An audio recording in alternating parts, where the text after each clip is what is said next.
সম্মানিত সুপ্রিয় শ্রোতা মণ্ডলী, আসসালামু আলাইকুম। দেশ ও দেশের বাইরে থেকে যারা আমাদের ইউটিউব চ্যানেলটি দেখতেছেন তাদের সবাইকে আন্তরিক প্রীতি ও শুভেচ্ছা জানিয়ে শুরু করতেছি আজকের ভিডিও। দর্শক, আজকে আমরা আমাদের ভিডিওতে আরেকজন আপুকে নিয়ে আসছি। তার জীবনের কিছু গল্প আমরা আমাদের চ্যানেলে তুলে দেবো। দর্শক, ভিডিওটা না টেনে সম্পূর্ণ দেখলে আপুর ফোন নাম্বারটি আপনারা ভিডিওতে পেয়ে যাবেন। আসসালামু আলাইকুম। ওয়ালাইকুম সালাম। কেমন আছেন? ভালো আছি। ভালো আছেন? নাম কি আপনার? সুবর্ণা। সুবর্ণা আপু, কি করেন? কি করি এখন? একটা বাসা বাড়ি কাজ করি। বাসা বাড়িতে কাজ করেন? বাবা মা আছে? আছে। ভাই বোন কজন? একটা ভাই আছে। একটা ভাই? আচ্ছা। আর কেউ নাই? বাবা নাই? বাবা আছে, বাবাটা অসুস্থ। মা? মাটাও অসুস্থ। দুইজন অসুস্থ? চলে কিভাবে সংসার? চলে কোনো মতন। আগে আমি টেইলারি করতাম, টেইলারি করে চলে। আর এখন তো আর টেইলারি কাজ নাই, মেশিনটা বিক্রি করে দিছি আম্মুর চিকিৎসার জন্য। এখন আমি বাসা বাড়ি একটা কাম নিছি, ধরেন 1 মাসও হবে না বাসা বাড়ি কাজটা নিছি। আমি আগে একটা ভিডিও ছাড়ছিলাম, বুঝছেন? আমি যে নাম্বারটা বলবো এই নাম্বারে, ওইখান থেকে একটা ভাই আমাকে কিছু সহযোগিতা করছিল। আমার আম্মুর পেটে পাথর ছিল, বুঝছেন? তারপর উনি সহযোগিতা করার পরে আমি চিকিৎসা করাইছিলাম। তো উনি বলছিল আমাকে বিয়ে করবে। এখন ওনার ফ্যামিলির চাপে উনি আমার সাথে আর কথা বলে না। কথা বলে নাই? বিয়ে শাদী করতে রাজি না নাকি? না না, কথা বলে না। মাঝে মধ্যে এখনো ফোন দেয়, ওনার নাম্বারটা আমি সেভ করে রাখছি। সেভ করে রাখছেন? হ্যাঁ, উনি এখনো মাঝে মধ্যে ফোন দেয়, কিন্তু সহযোগিতাও করে না, বিয়ে করতে চায় না। বিয়ে করতে চায় না? শুধু ফোন দেয়। আমি মিথ্যা কথা বলবো না, আমার আম্মুর চিকিৎসার জন্য উনি টাকা পাঠাইছিল। পাঠানে আমি অপারেশন করছি। এর পরবর্তীতে ওনাকে ফোন দিই, এরপর থেকে উনি আর কথা বলে না। আবার আমি ওনাকে জিজ্ঞাসা করছিলাম যে আমি যদি অন্য কোনো প্রতিবেদন করি, আপনি তো আর আমার পাশে থাকবেন না। অন্য যদি কোনো প্রতিবেদন করি, আপনার তো কোনো সমস্যা নেই।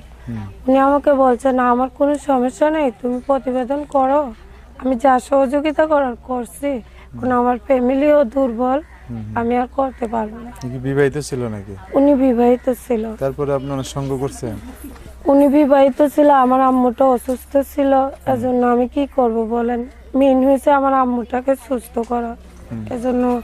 আর ওনার কথা শুনে আমার ভালো লেগে গেছিল। ভালো লেগে গেছে?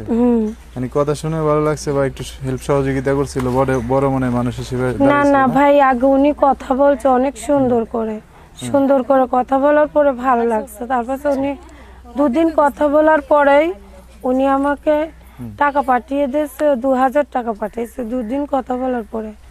এরপরে আমার আম্মুর অপারেশনের জন্য উনি পড়ায়, মিথ্যা কথা বলবো না, 18-19 হাজার টাকা পাঠিয়েছে, বুঝছেন?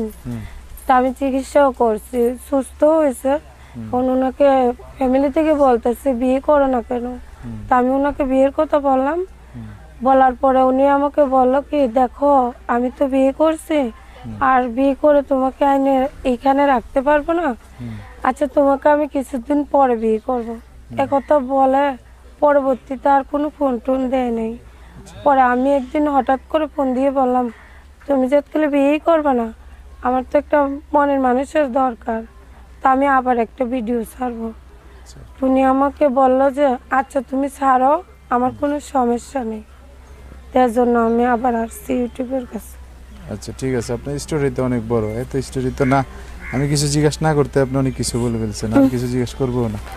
এখন আপনার সাথে যদি যোগাযোগ করে পরে যদি নাম্বারে যোগাযোগ করে কেউ আরও কিছু জানতে চায়, যেভাবে ভিডিওতে বলছেন আমার সাথে সামনে বলছেন, এইভাবে তাদের সাথে সুন্দর করে বলবেন। ওকে? তো এই যে যোগাযোগ করবে নাম্বারে, মোবাইল নাম্বারেই? হ্যাঁ, ফোন নাম্বারে। কারণ আমার আব্বুটা অটো চালাইতো, উনি অ্যাক্সিডেন্ট করছে, এজন্য আমার আবার আসা এখানে। মানে এখন আর কর্ম করার মতো কেউ নাই, আপনি কিছু করেন না?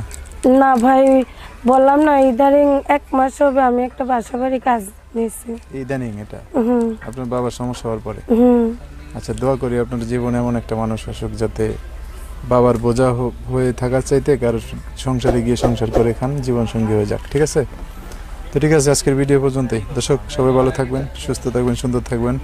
তো এই যে সুবর্ণাপুর ভিডিওটা কথাবার্তা যদি একটু ভালো লাগে অবশ্যই একটা লাইক দিয়ে অন্য দুজনকে দেখার সুযোগ করে দিবেন। দেখা হবে নতুন কোনো মানুষের নতুন কোনো জীবনের গল্প নিয়ে। আল্লাহ হাফিজ, আসসালামু আলাইকুম।